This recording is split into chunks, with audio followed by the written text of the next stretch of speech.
Okay, so we're diving into Eliza Dushku's journey, from actress right to becoming an advocate for psychedelic-assisted therapy, which is kind of wild when you think about it. Yeah, it's definitely an interesting career path, to say the least. I mean, most of us, right? We know her as Faith from Buffy the Vampire Slayer.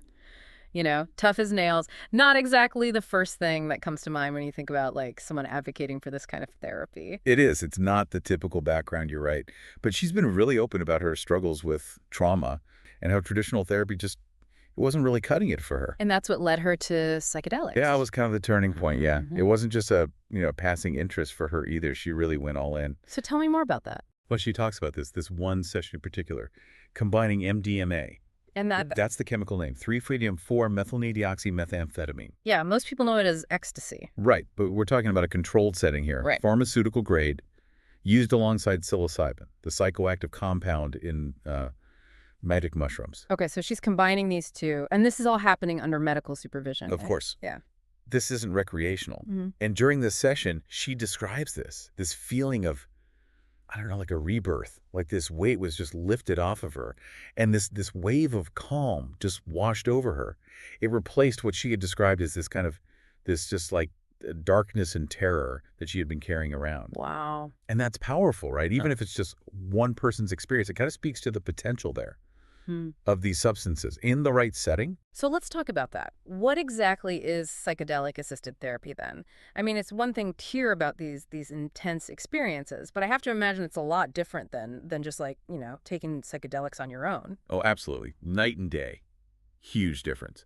So basically, psychedelic-assisted therapy, it involves the, medically supervised use of these substances. So we're talking like MDMA, psilocybin, LSD, or even ketamine. And this is key. It's all done with trained therapists. Yeah. And it's very integrated with psychotherapy. Okay, so it's not just about the drugs themselves. There's a whole framework. Exactly. It's about creating a safe, controlled environment. And in this environment, the psychedelic experience can kind of help patients access and then process trauma Hmm. or emotional blockages, things that they might not be able to get to with just like regular talk therapy. Interesting. So you're saying this approach is showing promise for a whole bunch of mental health conditions? Yeah, we're seeing some really promising results. Anxiety, depression, addiction, PTSD.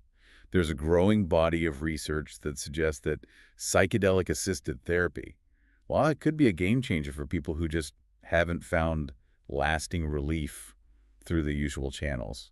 And this is where Dushku's story, it takes another turn, right? It does. Because she doesn't just stop at her own personal healing journey. No, not at all. This is where she becomes an advocate. She gets certified as a psychedelic-assisted therapist. Wow. Okay, so she really dove in head first. She did. And then it goes even further because she and her husband, they don't just talk the talk. They put their money where their mouth is. Yeah, they made a pretty hefty donation, right? A significant financial commitment for sure. $7.5 million to Brigham and Women's Hospital. And a big chunk of that was specifically for substance use disorder treatment. That's amazing, especially because substance use disorder, it's so stigmatized, right? And it's like they're saying, we're not afraid to explore every single option, even if it ruffles some feathers. It does. It really challenges the way we traditionally think about these things. You've got this successful actress seemingly living the dream, right? But she's grappling with her own stuff, just like anyone else. Hmm. And then the path she chooses, it leads her to champion this cause that could help so many other people who feel like they've run out of options. And it's not even just about like offering another option, though that is, huge in itself. It's about changing how we talk about mental health and addiction. Yeah, it's about those stigmas, right? Totally. Like how often do we frame these things as, I don't know, moral failings, weaknesses?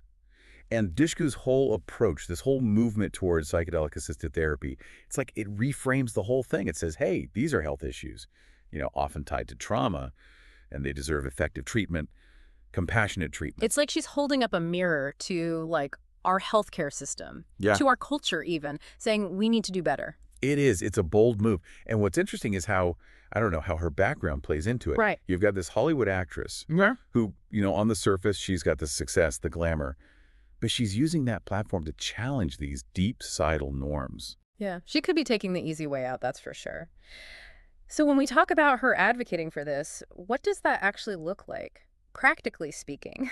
Yeah. Because I'm guessing it's still really hard to, like, actually access these therapies. Yeah, you're not wrong. It's still early days, for sure. Right now, there are a bunch of roadblocks. Cost is a big one. A lot of these therapies just, they aren't covered by insurance. Which makes them totally inaccessible for a lot of people. Exactly. And then there's the legal stuff, which is, it's changing, but it's still really complicated and restrictive Hmm.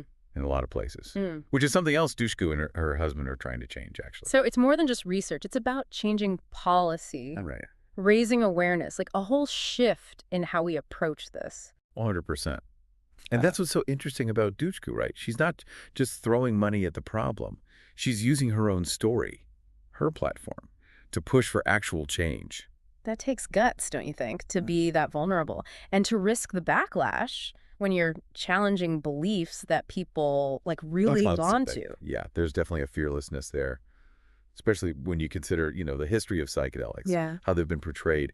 But that's what resonates with people, I think, that authenticity. She's not just talking about it, she's living it. Mm. She walked the path, and now she's using that to, like, light the way for others. It makes you wonder, though, what does this all mean moving forward for psychedelic-assisted therapy? Where do we go from here? That's the million-dollar question, isn't it? Mm. I think Dushku's story, the research, the fact that people are even interested in this, it suggests that maybe we're on the verge of a real shift in how we think about mental health and addiction, and how we treat it, even. There's definitely something happening here, like this wave, this awareness that what we've been doing, it's not always working.